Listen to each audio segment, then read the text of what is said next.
इस बात से कोई मतलब नहीं है कि कितने विभाग पर आप सही से फैसला करके काम कर सकते हैं, लेकिन आपके पास विभाग इतना होना चाहिए, इससे आपका पावर बढ़ता है, कद बढ़ता है। और बहुत गर्व से कहते हैं मेरे पास इतना विभाग है। यहाँ आकर के उसका अरे तेरी की तो बात हम सोच भी नहीं किए थे। कल तक पति खाली मरबे करता था, लेकिन 6 आदमी जेल में है। आज जो कमाई नहीं हो रहा है वो पैसा जो है इसी में जा रहा है। हाँ, ये तो बात ठीक है बोले आप। फिर टुक आ गए। यानी कि नीतीश कुमार समाजवादी धारा कह लीजिए या अपने विरोधी को कह लीजिए, अपने गोतिया को कह लीजिए, वो जीवित रखना चाहते हैं। फैसला आप खुद कीजिएगा। नीतीश कुमार के लिए कितना बड़ा दंश है। अगर ये सक्सेस हो गया और लोगों के दिमाग में आ गया, अगर एक साल समय मिल गया, परसों पार्टी बनाएंगे। पार्टी बनाने के बाद तो फुल फ्लेज में आ जाएंगे। उसके बाद तो फिर नहीं रहेगा कि जनसुराज जनसुराज जनसुराज। उसके बाद तो होगा कि अब पार्टी बन गई है, पॉलिटिकल पार्टी है, अब वहां से शुरू हो जाएगा चुनावी रन। पनोरमा ग्रुप, जो सोचता है वो करता है। नमस्कार, भारत लाइव देख रहे हैं आप और जांच पड़ताल करने के लिए बैठे हुए हैं। इस वक्त हमारे साथ बाबा मौजूद हैं आज जांच पड़ताल में, क्योंकि बात ही कुछ ऐसा हो गया है कि बिहार में एक बार फिर से बहुत कुछ बदलाव होने की आहट और सुगबुगाहट तेज हो चुकी है। देखिए, नीतीश कुमार दिल्ली में मौजूद हैं और दिल्ली में राजनीतिक घटनाक्रम लगातार बदल रहे हैं। तेजस्वी यादव देश में नहीं है, लेकिन विदेश में बैठकर बिहार और देश भर की गतिविधियों पर उनकी निगाहें जाकर के टिकी हुई है। जनता दल यूनाइटेड को टास्क पर टास्क दुबई से ही फोन करके तेजस्वी यादव दे रहे हैं। इधर नीतीश कुमार इस आस में बैठे हुए हैं दिल्ली में कि शायद भाजपा का कोई बड़ा नेता या प्रधानमंत्री या फिर राष्ट्रीय अध्यक्ष से ही अगर मुलाकात हो जाए तो शायद हमारी बात बन जाए, लेकिन ऐसा कुछ हो नहीं रहा है। नीतीश कुमार को शायद बेरंग राजधानी पटना लौटना पड़ेगा। इन सब के बीच में चर्चा ये उठ रही है कि क्या नीतीश कुमार डिमांड जो लेकर के गए हैं भारतीय जनता पार्टी को, उसकी भनक लग चुकी है। देखिए, बिहार में अगले साल 2025 में विधानसभा का चुनाव होना है। बिहार के अलावा 3-4 राज्य ऐसे हैं जो विधानसभा चुनाव की तरफ अग्रसर हैं। तो भारतीय जनता पार्टी ये चाहती है कि उन सभी राज्यों में चुनाव जो है वे एक साथ करा लिया जाए। नीतीश भी चाहते थे कि चुनाव एक साथ हो, लेकिन नीतीश कुमार की पार्टी जनता दल यूनाइटेड ने एक सर्वे कराया। उस सर्वे की चर्चा बाबा ने पहले आप सभी दर्शकों से करके बता दिया है। सर्वे में ये आया है कि नीतीश कुमार की पार्टी 2025 में आगे चल रही है और नीतीश इसी का फायदा उठाना चाहते हैं। अब ये चर्चा तेज हो गई है कि नीतीश कुमार विधानसभा भंग करने की बातचीत कह रहे हैं। क्या वाकई में ये सच है या फिर इसके पीछे की कहानी कुछ और है? जांच पड़ताल इसीलिए तो करने के लिए हम बैठे हैं। बाबा मौजूद है हमारे साथ। एक बार फिर से बाबा, ये शुरू हो गया है चर्चा कि नीतीश विधानसभा भंग कराना चाहते हैं। नीतीश डिमांड कर रहे हैं कि विधानसभा भंग हो जाए भारतीय जनता पार्टी से, और बीजेपी नीतीश के हर डिमांड को पूरा भी करती रही है। तो क्या सच में विधानसभा भंग कराने की बात को लेकर नीतीश दिल्ली में मौजूद है? देखिए, हमारी टीम, आपको जैसा कि पता भी है कि हमारी एक टीम दिल्ली में है और पिछले कई दिनों से दिल्ली में डेरा डाले हुए हैं। उसके पीछे कारण था कि जो राजनीतिक उथल पुथल मचा हुआ है और 2 राज्यों में जो चुनाव हो रहे हैं, दिल्ली में बैठ करके वहाँ से मॉनिटरिंग हो रही है कि क्या चल रहा है, किसका क्या होगा। और चुनाव प्रचार भी हरियाणा का थम गया है और अंतिम चरण का जो चुनाव होना है, वोटिंग होना है जम्मू कश्मीर में, उसका भी चुनाव प्रचार थम गया है। अब कल उसका वोटिंग है। वोटिंग के बाद 4 तारीख को जब रिजल्ट आएंगे तो बहुत सारी चीजें क्लियर होकर के आएंगी। इससे पहले आप पूर्व में बताते रहे जी 4 तारीख का इंतजार हो रहा है। बिल्कुल। इसके साथ साथ पैरेलली बहुत सारी चीजें चल रही हैं और इसको लेकर के अगर मीडिया के पास कोई खबर नहीं होता है, कोई इनपुट नहीं होता है, तो मीडिया विभिन्न तरह की खबरों को चलाती है।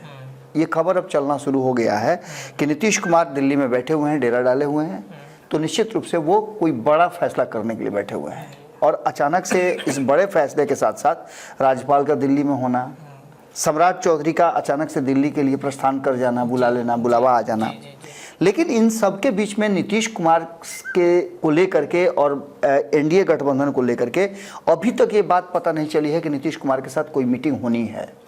पहली बात, विधानसभा भंग करने की बात 2024 के चुनाव से पहले से चल रही है। हम इस बात को अभी रख देते हैं एक साइड में।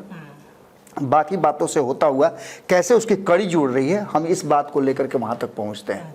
क्योंकि जो दिल्ली से हमारे पास इनपुट आ रहा है और नमन जी से हमारी जो बातचीत हुई है, उस बातचीत के आधार पर आखिर चिराग पासवान जब मीटिंग होनी है और विधानसभा भंग कराना है तो चिराग पासवान क्यों नहीं है। तो आपके पास सवाल हो सकता है कि चिराग पासवान क्यों रहेंगे, बिहार में उनका कोई स्टेक ही नहीं है, कोई हिस्सेदारी नहीं है, तो क्यों रहेंगे। ये फैसला तो भारतीय जनता पार्टी और नीतीश कुमार को करना है। लेकिन भारतीय जनता पार्टी और नीतीश कुमार को ये फैसला करना है कि मध्यावधि चुनाव हो जाए, विधानसभा भंग करा लीजिए, चुनाव करा लीजिए, लेकिन उस चुनाव में क्या चिराग पासवान होंगे शामिल या नहीं होंगे। निश्चित रूप से होंगे, तो राय उनसे आपको लेना चाहिए। दूसरी तरफ जी उपेंद्र कुशवाहा बिहार में भ्रमण कर रहे हैं, जमीन तैयार कर रहे हैं 243 सीटों पे कैसे एनडीए को जिताया जाए। तो आप अपने से अगर फैसला कर लीजिएगा कि विधानसभा भंग करा करके चुनाव करा लिया है, तो उनसे पूछिएगा ना, सहमति तो लेना पड़ता है। ठीक है, हम मान लेते हैं कि आप कुछ नहीं कीजिएगा, लेकिन शादी में 2-4 को जो विधि है वो तो आपको करना ही पड़ेगा ना। मामा आएंगे इमली घोटाएंगे ना, आम का पल्लो दांत से कटवाएंगे ना, उसका क्या मतलब है आप मत समझिए। आप समझिए कि वो विधि है, उस विधि को पूरा करना पड़ेगा, माने उधा छूना पड़ेगा। क्या जीतन राम मांझी मान जाएंगे आप विधानसभा भंग करा दीजिएगा तो? सरकार में है वो, मंत्री है, केंद्रीय मंत्री, केंद्र में मंत्री हैं, बेटा 3-3 को विभाग देख रहा है, भले पूरा बिहार डूब जाए, है ना जी। बिल्कुल, सब कुछ चल रहा है यहाँ, तो सब कुछ आपको वजन के हिसाब से चाहिए, उसमें आप सक्षम है कि नहीं सक्षम है। आप देखें ना स्कूल में क्या होता है, स्कूल में जो प्राइवेट स्कूल के बच्चे हैं, आप उनको स्कूल जाते हुए कभी देख लीजिएगा, अगर 2nd फ्लोर पे रहते हैं, लिफ्ट नहीं है, तो समझिए वो बच्चा कैसे किरान लगा करके अपना बक्सा टांग करके, बस्ता टांग करके ऊपर जाता होगा। ये बहुत दुखदाई और बहुत दर्दनाक है, मतलब उसका बस्ता भारी रहता है। बिल्कुल उसी तरह से आप समझ लीजिए कि मंत्री बनने हैं, हमारे पास इतना विभाग होना चाहिए।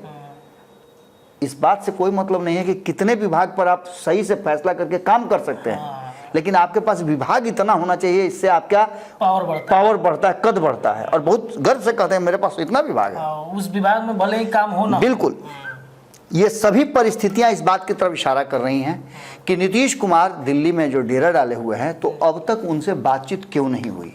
नीतीश क्यों चाहेंगे कि पहले चुनाव हो जाए, क्योंकि नीतीश के पास तो अभी 1 साल का वक्त है।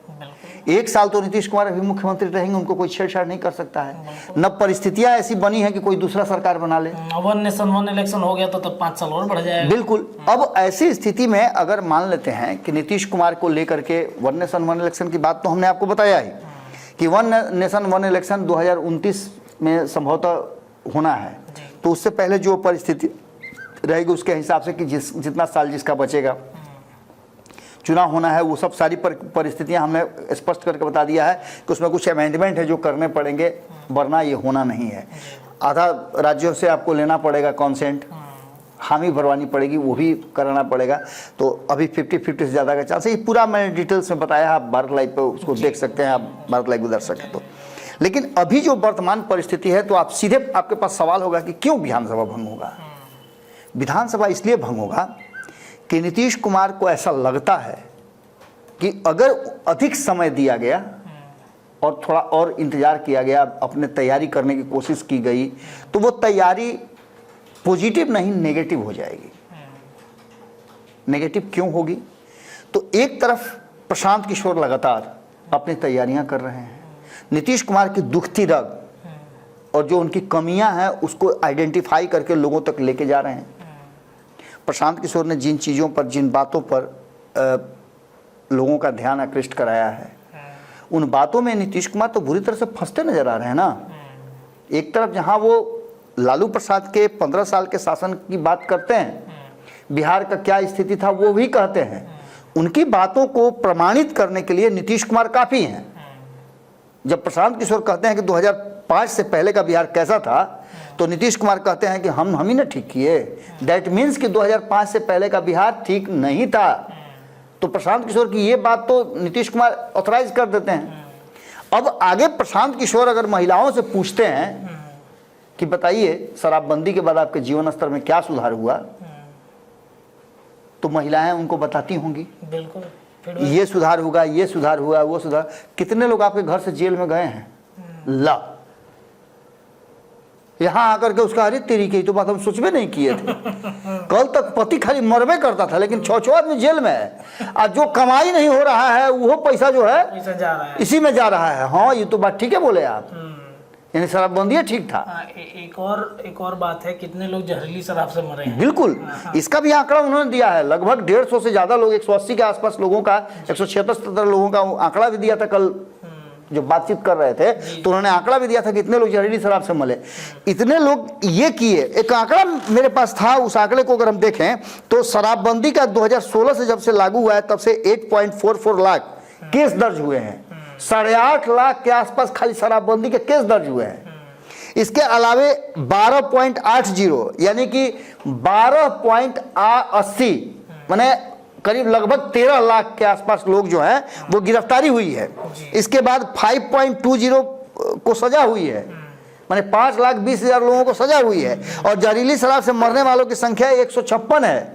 यही नहीं, 3.7 लाख 3,70,00,000 लीटर शराब जब्त हुआ है।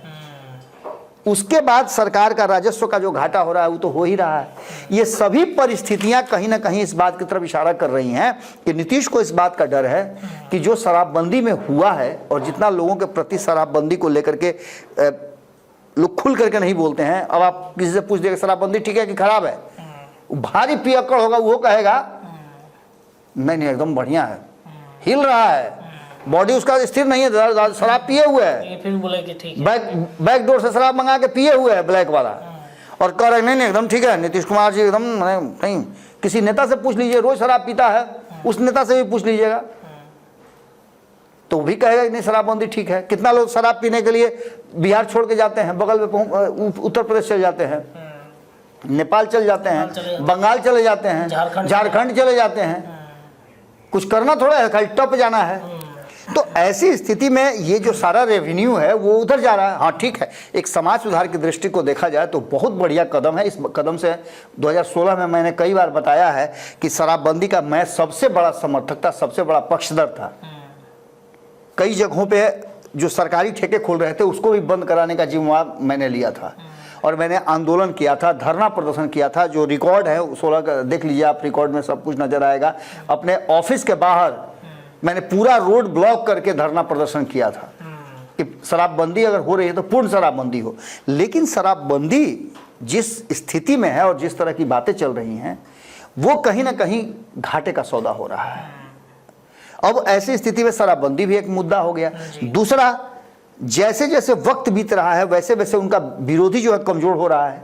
और कभी कभी होता क्या है ना कि आपका गोतिया यदि कमजोर हो जाता है, आपस में लड़ते लड़ते जब गोतिया कमजोर हो जाता है तो देखिएगा कि तीसरा जो है वो आपकी संपत्ति पर कब्जा करने लगता है।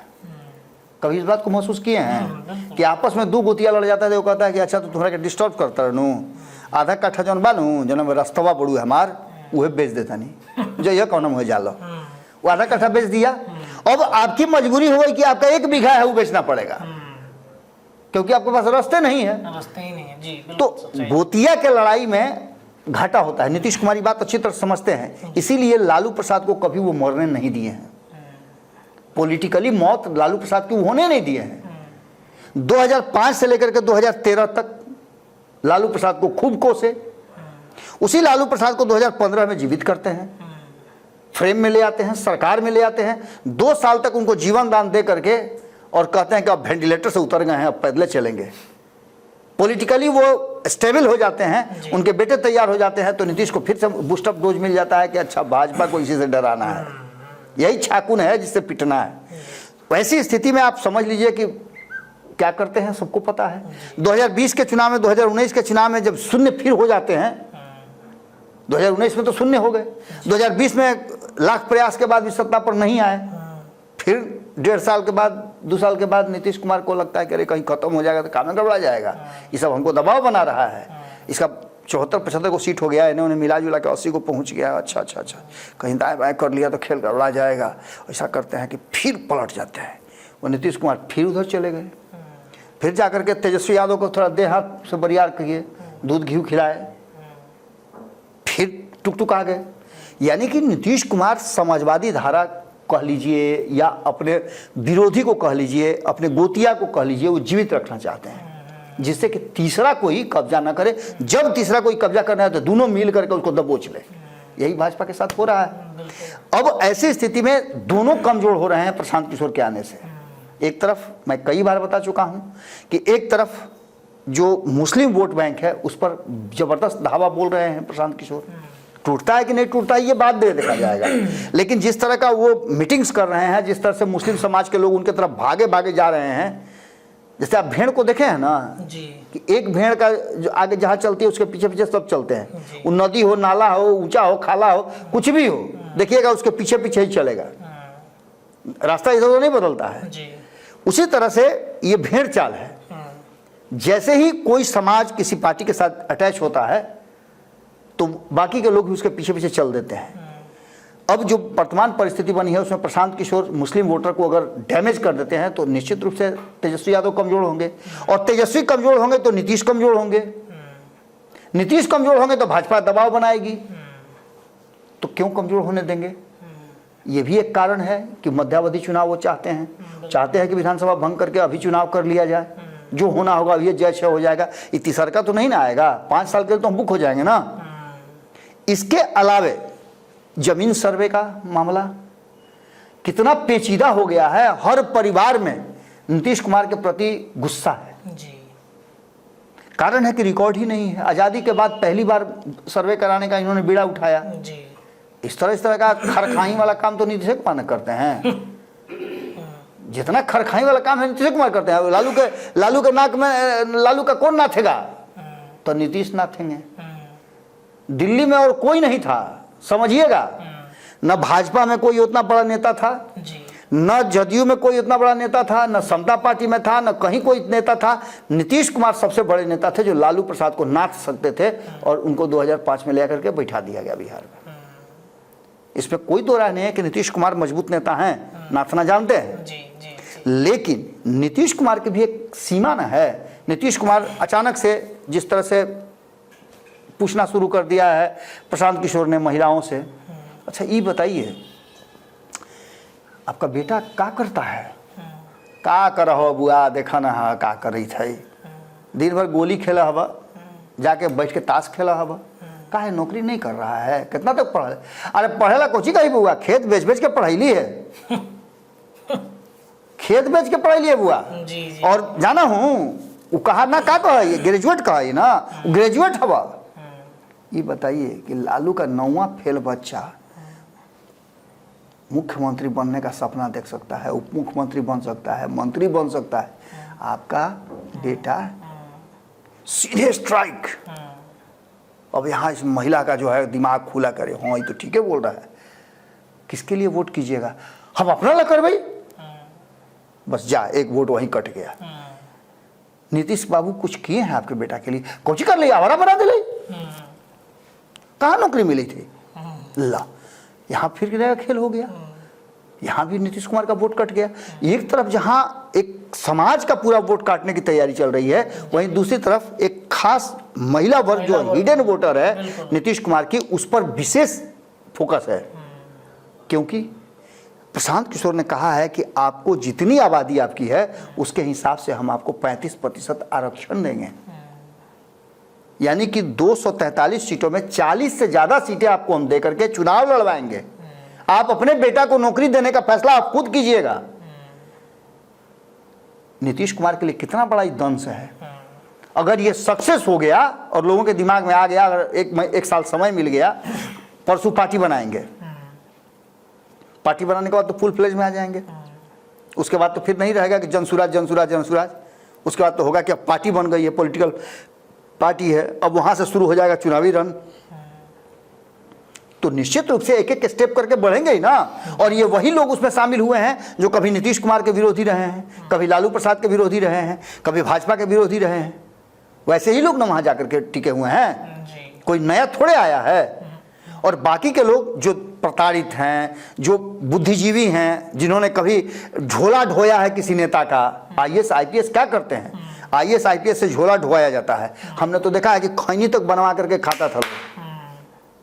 हम तो यहाँ तक अपने आंख से देखे हैं, पिकतानी लेकर के घूमते मैंने देखा है। ये सारी चीजें हुई हैं। और उस IAS IPS को जो इतना पढ़ लिख करके बना, इतना मेहनत किया, खाया कि नहीं खाया, रात रात भर दिन भर जाग के पढ़ा, और उसके सामने एक ऐसा नेता, अब नौवां फेल कहेंगे तो किसी को मत समझिएगा, हम तेजस्वी यादव को नहीं बोल रहे हैं, हम देश के अलग अलग क्षेत्रों के नेता को बोल रहे हैं कि बहुत सारे ऐसे नेता हैं जो बिल्कुल अनपढ़ गंवार हैं। उस नेता का झोला ढोने के लिए वो IAS IPS मजबूर है। कई लोगों को तो आप देखिएगा कि शपथ ग्रहण करने नहीं आता है।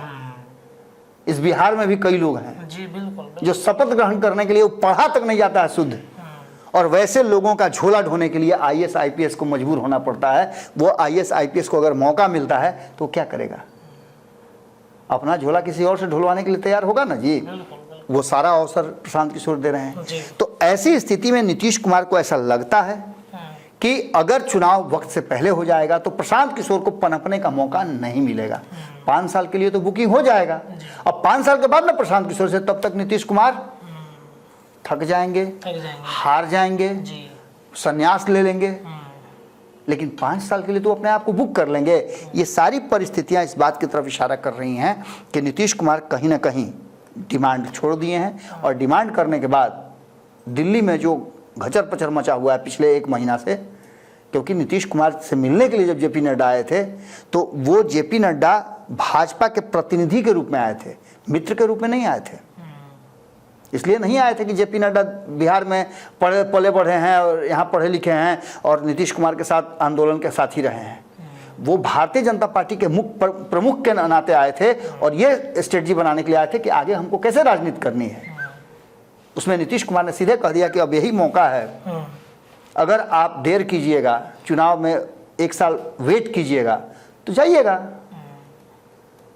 ये सारी परिस्थितियां कहीं ना कहीं इस बात की तरफ इशारा कर रही है कि नीतीश कुमार जो हैं वो चाहते हैं कि वक्त से पहले चुनाव हो जाए, जिससे कि नीतीश कुमार भी बच जाए, प्रशांत किशोर को पनपने का मौका नहीं मिले, और भारतीय जनता पार्टी एक बार फिर से सत्ता में आ जाए, जिससे कि नीतीश कुमार इतना सीट आ जाए कि जरूरत पड़ने पर वो फिर से पाला बदल के अपने गोतिया पटदार के साथ सरकार बना सके। और इसलिए ये चुनाव जरूरी है। भारतीय जनता पार्टी इस बात को समझ रही है कि आखिर होना क्या है। भारतीय जनता पार्टी को भी ऐसा डर लग रहा है कि कहीं ऐसा ना हो कि नीतीश कुमार सीट जीत करके एक बार फिर से, इसलिए भारतीय जनता पार्टी समय दे करके अपने आप को और मजबूत करना चाहती है कि जितना भी वोट का हरास होगा प्रशांत किशोर करेंगे। पहले भी आपको याद होगा कि मैंने बताया है कि प्रशांत किशोर के जितना वोट आएगा वो भाजपा का वोट नहीं होगा, बल्कि नीतीश कुमार और लालू प्रसाद वाला वोट होगा। तो भाजपा तो चाहेगी कि प्रशांत किशोर और आगे बढ़े। तो ये गेम है, और इस गेम में पूरा का पूरा जो है मामला फंसा हुआ है, और जिस तरह से दिल्ली में उथल पुथल मचा हुआ है वो साफ बता रहा है। जांच पड़ताल जो हम लोग कर रहे हैं उस जांच पड़ताल से यही निकल के आ रहा है कि नीतीश हर हाल में चाहते हैं कि वक्त से पहले चुनाव हो, और भाजपा चाहती है कि थोड़ा और विलंब हो जाए। चलिए देखिए, तो यही वजह है कि नीतीश बेहद हड़बड़ी में दिल्ली पहुंचे हैं, और दिल्ली पहुंचकर नीतीश की मंशा जो है वो धीरे धीरे एक्सपोज हो रही है बीजेपी के सामने। जांच पड़ताल के लिए इतना ही, लेकिन भारत लाइव पर खबरें आपको लगातार मिलेंगी। बहुत बहुत धन्यवाद। पनोरमा ग्रुप, जो सोचता है वो करता है। अगर ये वीडियो पसंद आई और वह बिहार के राजनीति और बिहारियत से सरोकार रखेनी तो सब्सक्राइब बटन दबा के चैनल के सब्सक्राइब कर ली। ओजे एगो घंटी बा, ओकरा बटन दबा देला से कुल सटीक और मारक खबर रुआ मुफ्त में मिल जाई। अगर रुआ पत्रकारिता के हमनी के नया प्रयोग में सहयोग कर चाहतानी तो ज्वाइन बटन दबा दी। पेटीएम नंबर नोट कर ली 9386816700। धन्यवाद।